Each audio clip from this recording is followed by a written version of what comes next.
very early in the 2022 season, and the Minnesota Vikings are still deciding what they want to be. Week 1 against Green Bay, great. Week 2 against Philly, not so much. And as they get ready to host the formerly low-energy Detroit Lions, Week 3 at historic US Bank Stadium, we got 5 ways the Vikings can spice things up because it is fall officially now.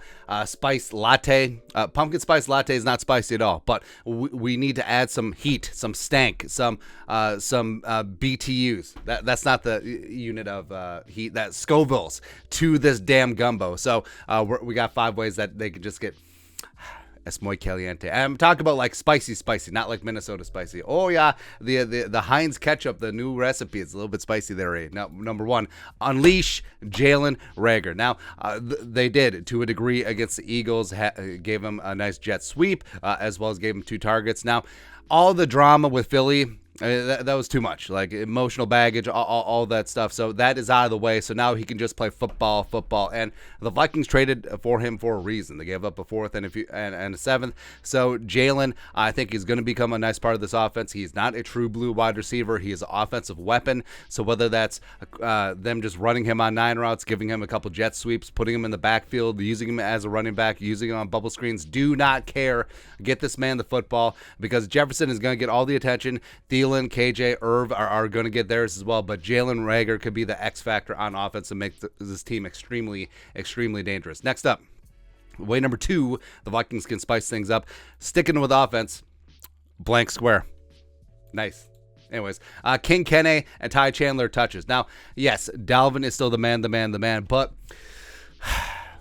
we're wondering, right? Because Dalvin made some nice plays against Green Bay, had a career low 6 carries against the Eagles, except that was more game script. But, 27 is about when running backs start hitting the wall. Now, we say this, and then Dalvin will have a 200-yard rushing game, which for that we thank you. That'd be perfectly fine. But the Vikings, if they want to be more dynamic on offense, we're talking about just adding dimensions because it's got to be more than just Jefferson. It's got to be more than just Dalvin, and even though those are pretty nice. But King Kene, a couple carries here and there. He's got big-time playmaking ability, or Ty Chandler, which we've talked about. Superstar in the preseason, great as a receiver. He's easily the best receiving running back the Vikings have on the roster. And the way that Kevin O'Connell talked about using Dalvin Cook as a receiver early on in training camp is like, maybe not so much, but Ty Chandler could be that guy. I think the nickname Baby Kamara is apt. He's very adept as a receiver. He's very adept and a shifty runner in the open field. So getting Ty Chandler active and getting him some touches just could add a little bit more layers to this broth. Next up, way number 3, the Vikings can spice things up. Booth or Evans for Patrick Peterson. Now, I have all the respect in the world for Patrick Peterson. Does a fantastic podcast, All Things Covered, but he hasn't been covering all things the first 2 weeks of the season, whether it's the 75-yard bomb to Christian Watson that was dropped week 1 or just not being able to defend the RPO against the Eagles. I don't know.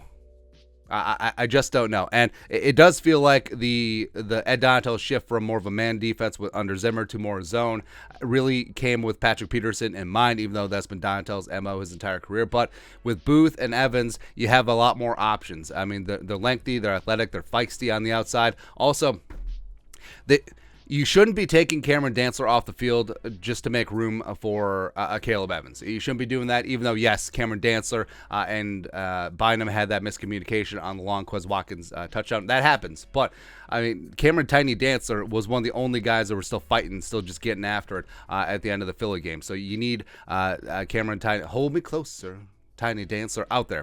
You need it, man. So Dantzler on the outside, Booth Evans on the other side. Once Booth gets back to fitness, just get after it. And also this plays into point number 4.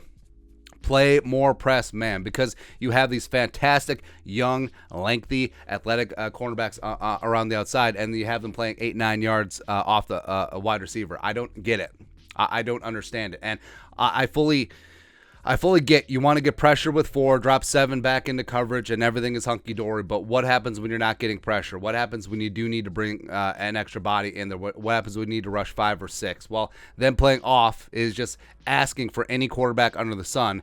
Respect to Jalen Hurts. He took what the defense gave them, and the defense gave a lot. So, but any quarterbacks with with any shred of talent, is going to be able to shred that defense. So get all up in the grill of the wide receivers. Let your long, lengthy, physical cornerbacks be long, lengthy, and physical, and then blitz the living hell out of the opposing team's quarterback. Go get it.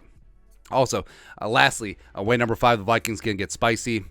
It's Brian Asamoah time. Just getting more youth and exuberance and speed out there. I understand that you want experience. You want veteran leadership. You want this, that, the other thing. And Jordan Hicks is fine. He's absolutely fine at times, but just not in coverage. He isn't. And Asamoah, that's his MO. Just getting some more speed, getting some more... I just don't know. Where Jordan Hicks, again, I understand you want the veteran leadership, you want him out there, but I mean, just get Asamoah a handful of snaps out there opposite of Kendricks. You will automatically have the best off-ball linebacking coverage unit in the National Football League out there. Just this defense needs a little bit something, because even against Green Bay, played a fantastic game, but they gave up too much, and you were just a couple hairs away from complete disaster against Green Bay at times. And of course, Philly was a debacle. So getting more youth, getting more speed, getting more excitement on this defense. And yes, they're going to make mistakes. Yes, this, that, and the other thing, but don't care. Let them learn on the job. Same thing with getting Lewis Cine in there. I know that with Harrison Smith out, they're probably going to start Josh Metellus, and I like Metellus as a special teamer, but Lewis Cine, you draft him in the first round for a reason. Get him out there. Let there be a youth movement on this defense. And for offense is going to be fine, but just add a little bit more spice, a little bit more stank, man. But your thoughts are thoughts. Five ways the Vikings can spice things up. Let us know your thoughts in the comment section below. Subscribe for daily Vikings takes. Want to support the work, put a little something in the Venmo. But till next time, Skol production value.